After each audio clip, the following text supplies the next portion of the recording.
Cédric, bonjour. Neus, bonjour. Bonjour. Bonjour. Merci d'avoir joué le jeu et puis de vous être présenté ici au Théâtre des Aspres. Donc, vous allez vous présenter rapidement. Donc, vous êtes ici au titre de la Compagnie du Sarment. Mais la Compagnie du Sarment, c'est pas que vous. Vous êtes deux représentants. Voilà, je vous laisse la parole pour présenter la compagnie, son histoire, depuis quand elle existe et où est-ce que vous êtes implanté. Donc la Compagnie du Sarment est née en 2001. Elle est implantée depuis 2013 en Cerdagne, là où je suis née. On l'a créée en 2001 parce qu'on était issus d'une école et c'est de là qu'elle est née. Mais on a toujours eu cette envie de travailler un peu plus en local. Et c'est en 2013 qu'on s'est implanté en Cerdagne. Et on a pu développer tous nos spectacles, on les présente en catalan et en français. C'est un peu notre spécificité. Donc maintenant qu'on est dans les Pyrénées-Orientales, c'est bien plus facile et bien plus logique et ancré d'être là-dedans. On essaye de faire aussi un travail transfrontalier, de s'ouvrir un peu vers la Catalogne Sud. Et voilà, on en est là. Au niveau artistique, on travaille, on fait du théâtre de texte, mais dans lequel aussi souvent se mêlent d'autres disciplines comme la vidéo, la musique électroacoustique, là pour le nouveau projet le chant lyrique, voilà. Oui, une compagnie, on va dire, de théâtre, entre guillemets, contemporain, souvent avec un appui d'auteurs vivants, pour la plupart. Voilà, donc du coup, oui, on peut peut-être s'arrêter sur cette spécificité où on crée, donc depuis qu'on est implanté ici en Cerdagne, ça a eu du sens pour nous de créer tous nos spectacles en français, mais aussi en catalan. Donc parfois on est sur une distribution avec des comédiens qui sont donc trilingues le plus souvent, parce que quand on prend des comédiens qui parlent catalan, souvent aussi ils parlent parfaitement espagnol. Voilà, donc du coup toutes nos créations depuis 2013 se font dans les deux langues. Pas les deux langues mélangées, mais dans deux versions différentes. Et donc voilà, pour faire bref, du coup on est depuis aussi quelques années avec un dispositif ici dans les PO, avec Théâtre.4, qui est mené par la Ligue de l'enseignement. Et donc du coup c'est vrai qu'il y a eu aussi naturellement, comme ça, une accroche à pouvoir jouer en catalan en France. Voilà. Qui est menée par la région et portée dans les PO par la Ligue, non? Voilà. Alors, non, oui, alors c'est la Ligue nationale c'est un dispositif donc régional avec l'éducation nationale, mais qui est porté donc par la Ligue de l'enseignement 66. C'est ça, oui. Voilà. Alors nous, on a l'habitude de voir, alors du moins ici, avec les spectacles qu'on a accueillis, un jeune public. Notamment sur La Nuit dans la forêt, Chute dans un plan. On devait vous accueillir pour l'attente, malheureusement avec le Covid, c'est une affaire à suivre. Mais vous avez une création qui est en route en ce moment et qui n'est pas forcément jeune public, qui est tout public, familial. Oui. Est-ce que vous pouvez m'en dire un petit mot? C'est un texte d'un auteur grec qui s'appelle Yannis Ritsos, c'est Phèdre. C'est un monologue et j'ai voulu lui donner un peu plus d'ampleur. C'est un texte grec, c'est une tragédie. Phèdre, on en a fait plein de versions, mais on pense toujours à la tragédie. Dans ce texte, il n'y a pas de chœur et il me manquait. Et je trouvais intéressant d'amener par le biais des chanteuses lyriques ce chœur, ce coryphée, cette partie ancienne, mais à la fois contemporaine. Voilà. Toujours en bilingue? Oui, oui, dans les deux versions. Dans les deux versions. Oui. Oui, donc du coup, donc Neus sera la comédienne donc, de ce projet. Elle va mettre en scène, bon, elle sera aidée bien sûr quand elle sera sur le plateau, mais elle sera aussi donc la comédienne donc principale, puisque c'est juste un monologue. Du coup Neus le fera et en français et en catalan, et donc du coup voilà, les deux chanteuses lyriques aussi le feront sans aucun problème dans les deux langues. C'est un trio, voilà, de 3 femmes sur le plateau. Donc, ouais, c'est une nouvelle approche. C'est quelque chose qui est venu naturellement. On avait rencontré ces 2 chanteuses lyriques en 2018, après notre spectacle Prisonnière. Qui n'était pas aussi un spectacle jeune public. Voilà.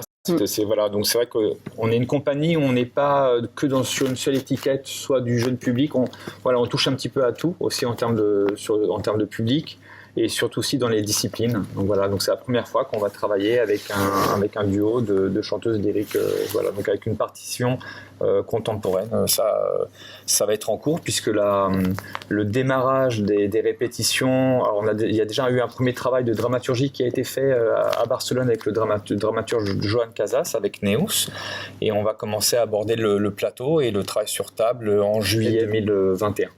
C'est intéressant, on est content et excité à la fois, parce que le chant lyrique, la composition musicale n'existe pas.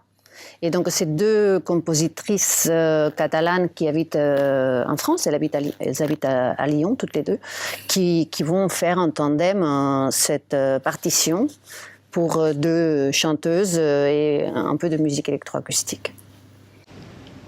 Alors, sur cette création, qui est-ce qui, de vous deux, qui est-ce qui a sur la mise en scène? C'est moi. C'est pour ça que Cédric disait que quand je serai sur le plateau, étant donné que je joue, je demanderai de l'aide à un directeur d'acteur pour que... Une chose, c'est mettre en scène, amener son point de vue. Pour moi, c'est très clair, c'est pour ça que je le mets en scène, c'est mon désir de monter ce texte. Mais à la fois, quand je suis sur le plateau, j'ai quand même besoin d'un retour. Et donc, du coup, il y aura...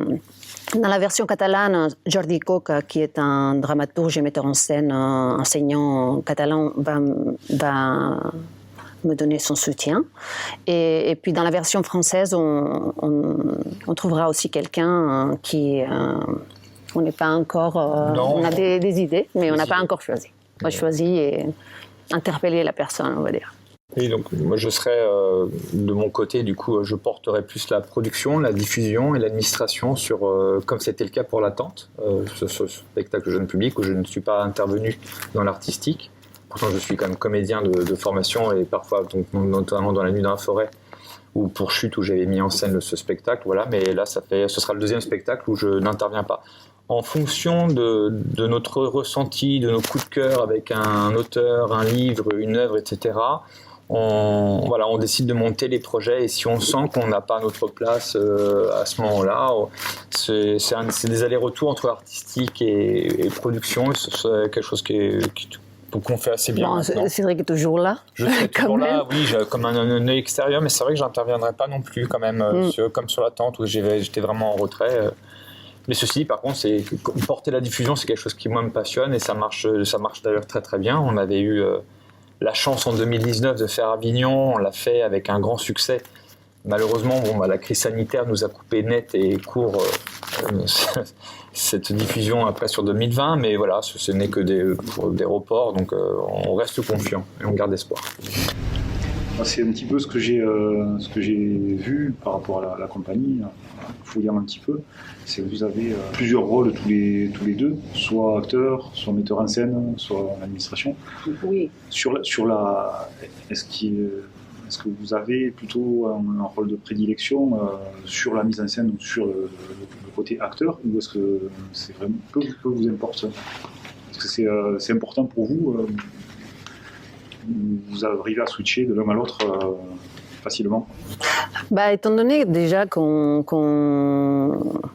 parle pour moi, mais qu'on est entrepreneur de notre compagnie, qu'on est porteur de la compagnie, forcément, on a des envies artistiques. Du coup, on porte un regard sur ces projets. Donc, la mise en scène arrive très facilement, très volontiers.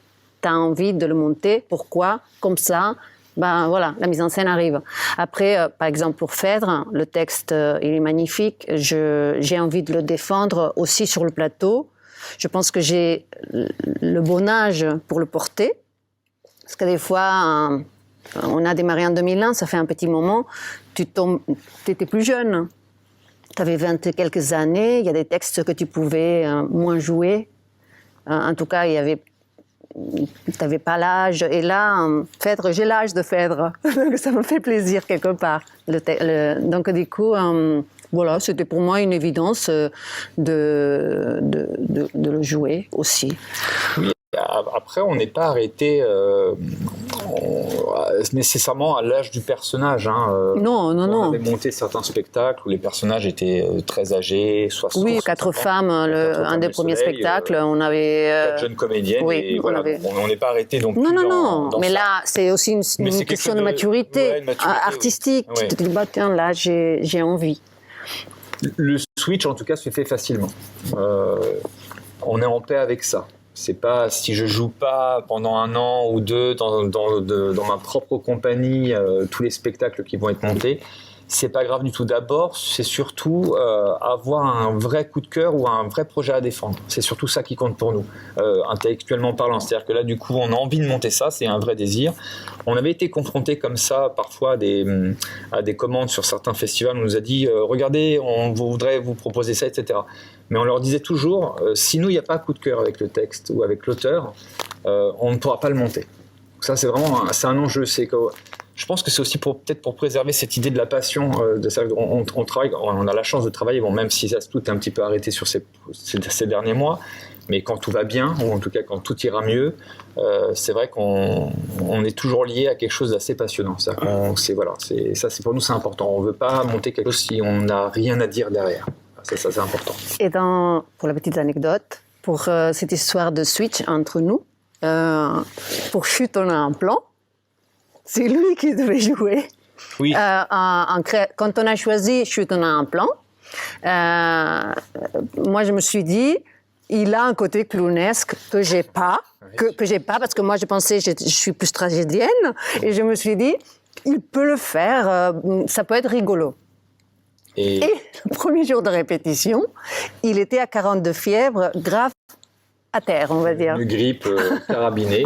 C'était en 2016, donc on n'est pas dans le... Et il me dit... Je suis resté 5 jours presque alité, donc je suis quand même venu aux répétitions. Et vas-y, commence-toi, je te rejoindrai après. Vas-y, on doit commencer les répétitions, parce qu'on avait une échéance qui est courte à ce moment-là, puisqu'on avait été accepté dans le festival du livre vivant à Toulouse.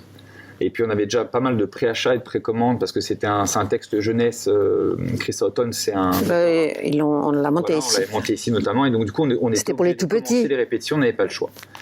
Et donc Néo, c'est vrai, a commencé les premiers jours comme ça, et c'était tellement drôle de la voir dans un rôle qui était complètement en anti-image d'elle et puis de ce qu'elle se pense elle, que du coup on a carrément retourné au dernier moment, on a switché, je suis devenu donc metteur en scène, elle est devenue du coup la comédienne sur le plateau, avec Gina, qui était une comédienne qui venait plutôt du monde du cirque et du clown.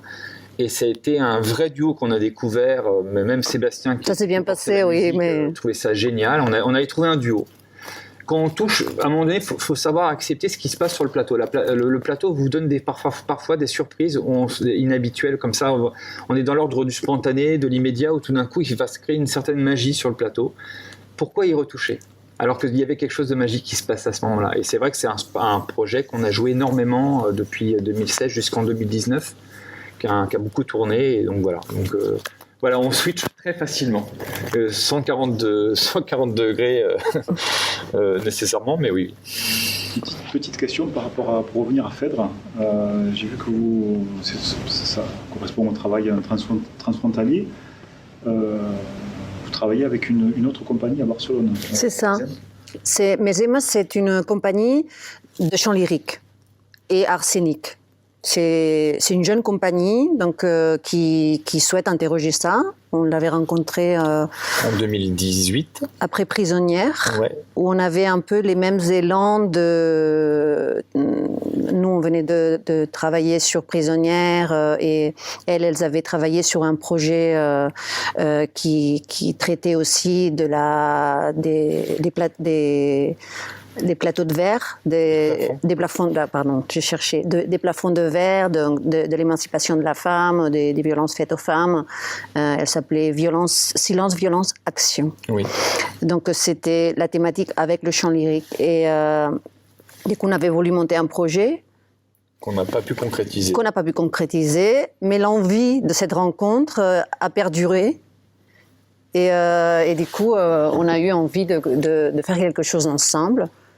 Et de là est né Phèdre.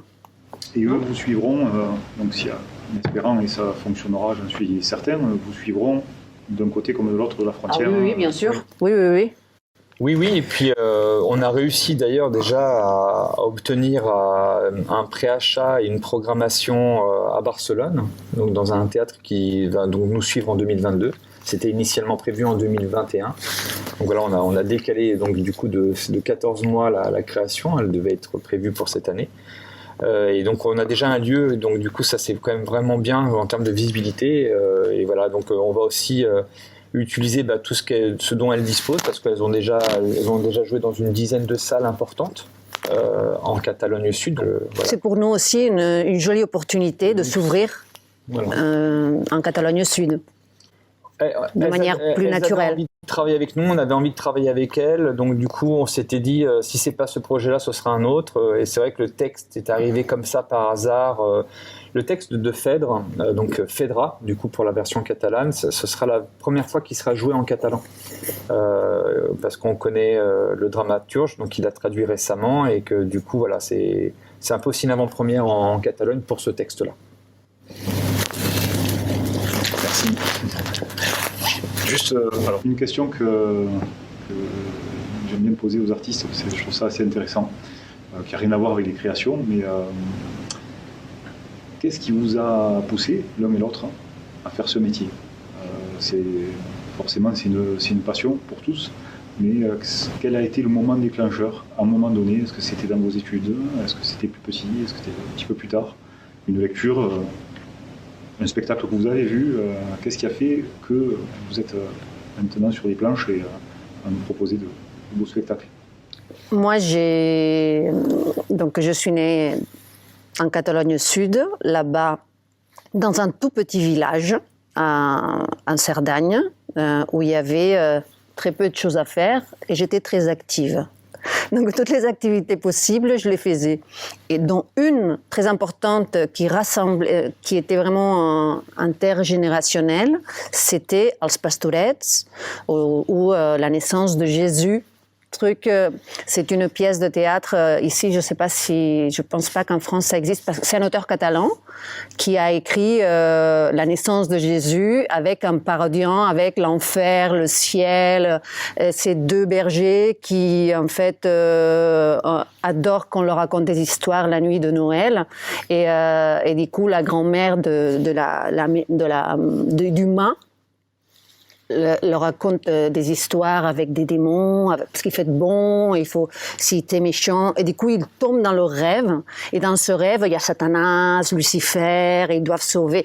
Et donc quand j'étais petite, j'ai démarré à 4-5 ans, donc petit, tout le monde allait, il y avait un café où les parents allaient, et juste une petite porte, et tu rentrais dans le théâtre du village, et là, l'association amateur de théâtre montait tous les ans als Pastorets. Donc j'ai commencé comme ça à faire les démons, l'ange, le petit berger, etc. Donc c'est venu la création de petites choses. Je faisais de la radio dans mon village, j'organisais donc la fête des rois avec les rois qui arrivent, les rois mages.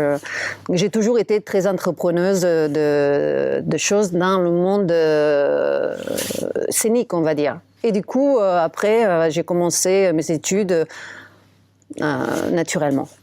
Et ça t'a jamais quitté? Et ça m'a jamais quitté. Tant mieux. Oui. C'est un peu plus court. Je vais essayer de ne pas être si bavard. Je suis très bavarde. Non, pardon. Non, c'est très bien. On te suit, c'est passionnant. Mais moi, c'était très clair. C'était en 6e. Si on peut avoir un flash comme ça, c'est très clair. C'était à la rentrée de la 6e. Donc c'est toujours bouleversant de rentrer au collège. Et dans les premiers jours, on vous demande toujours nom, prénom, date de naissance et quel est votre métier que vous voulez faire plus tard. Ça, c'était, je me rappelle. Ah oui? Oui, dans les collèges, quand tu rentres dans les collèges, tu as une première fiche pour le premier. Jamais on m'a demandé ça. En France, c'était comme ça. C'est c'était super. Une fiche que tu devais remplir. Il y avait d'autres questions, mais il n'y avait pas. Et donc, qu'est-ce que vous voulez faire plus tard? Et j'avais mis clown. Parce que j'ai jamais fait du clown. Mais j'avais mis le mot clown parce que je voulais absolument me confronter au plateau. C'était quelque chose qui était en moi, je sais, mais qui était aussi à la fois c'était très torturé. Donc j'étais très timide à l'époque. C'était pas du tout assumé, mais en même temps il y avait cet appel, un appel comme ça. Ma prof de français de 6e, du coup, elle a entendu l'appel.